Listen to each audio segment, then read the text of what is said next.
Gentleman's recognized. Mr. Chairman, I'm pleased to present the Republican Study Committee's 2018 budget, Securing America's Future Economy.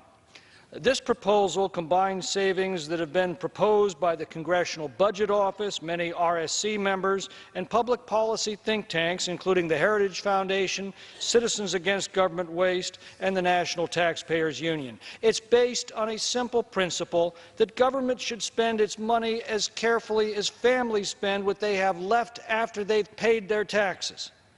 By restraining the growth of spending and refocusing resources on core governmental responsibilities, adopting common-sense reforms, and placing Medicare and Social Security back on a sound financial footing, we believe there is still time to save this country from financial and economic ruin, but time is running out.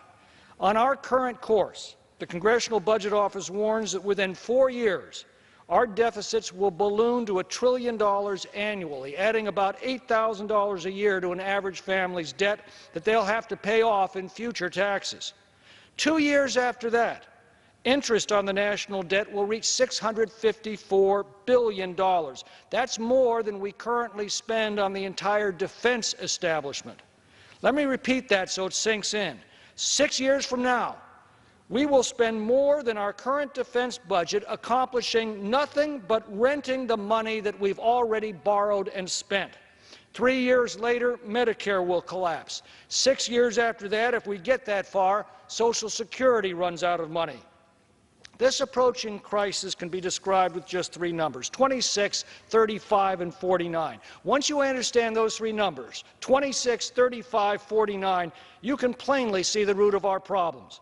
26% is the combined population and inflation growth over the past 10 years. 35% is the growth in federal revenue, so clearly this is not a revenue problem. The problem is that third number. 49% is the growth in spending, nearly twice the rate of inflation and population combined. We're about to hear about draconian cuts from the opposition. Well, let me emphasize, the RSC budget continues to grow the federal government every year. I repeat, the RSC budget spends more every year. Over the decade, we provide for more than $1 trillion of government growth. Only in Washington can that be described as a cut. The RSC budget merely restrains the growth of spending over the next decade to give families the time and room to catch up. By doing so, we can arrest the ruinous spiral of debt and interest costs that now threaten the very solvency of our nation. This budget gores a lot of sacred cows because we want to point out the wide range of savings available to achieve. But I would ask the opponents of this budget to consider one thing as we race toward the looming fiscal crisis just 4 years down the road. You cannot provide for the common defense or promote the general welfare or do all of the other things our government's called upon to do if you cannot pay for them. Our mountainous debt, driven by out-of-control spending, now threatens our ability to do so. I reserve the balance of my time. Gentleman reserves the balance of his time. Gentleman.